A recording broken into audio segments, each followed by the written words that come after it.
Créer une nouvelle image à partir d'une image existante, c'est l'objet de cette deuxième astuce. À partir de cette image, nous allons la modifier afin qu'elle ait plusieurs sommets et un petit peu plus de profondeur. La première étape va consister à faire un double de cette image. On sélectionne l'image, CTRL-C, CTRL-V. On positionne le double juste au-dessus de la première.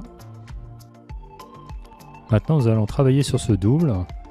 Et la première étape va consister à garder que la montagne. Pour cela, vous double-cliquez sur l'image en question.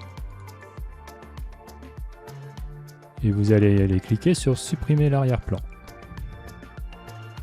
Pour indiquer à PowerPoint les parties que nous souhaitons garder, nous allons utiliser le stylet vert. Et faire un tracé autour de la partie que nous souhaitons garder. Voilà. Et à l'intérieur de cette partie, nous griffonnons pour qu'il garde bien le centre. Voilà, nous avons délimité toute la zone que nous souhaiterions garder. Il ne suffit plus que de valider.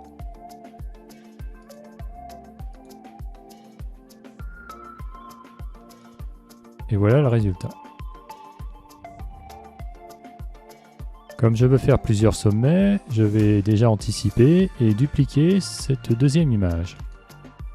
À nouveau CTRL-C, CTRL-V. Et cette troisième image, je vais la mettre pour l'instant de côté. Nous y reviendrons tout à l'heure.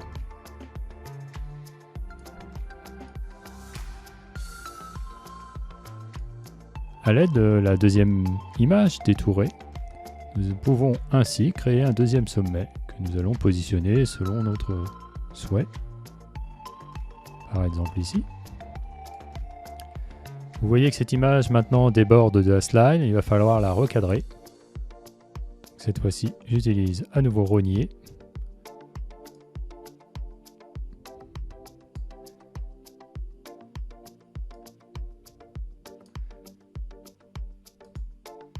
Voilà. Nous avons notre deuxième sommet. Place à notre troisième sommet. Pour cela, je vais utiliser ma troisième image que j'ai mis tout à l'heure de côté. Que voici.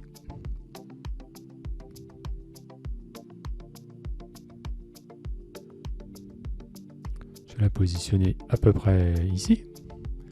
De même, il va falloir la recadrer puisqu'elle sort de la scène.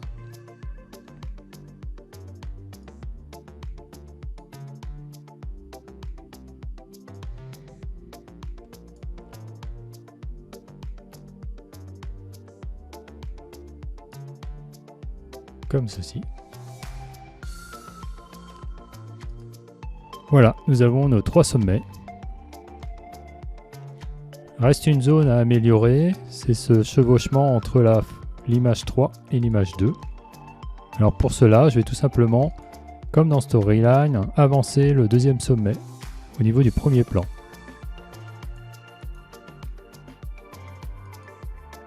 Et voilà. Voilà comment, simplement à partir d'une seule image, avec l'outil PowerPoint, on peut créer une nouvelle image. Il ne vous reste plus qu'à sélectionner ces trois images, faire un clic droit et faire enregistrer en tant qu'image. Vous obtiendrez un seul cliché en PNG que vous pourrez insérer dans Storyline.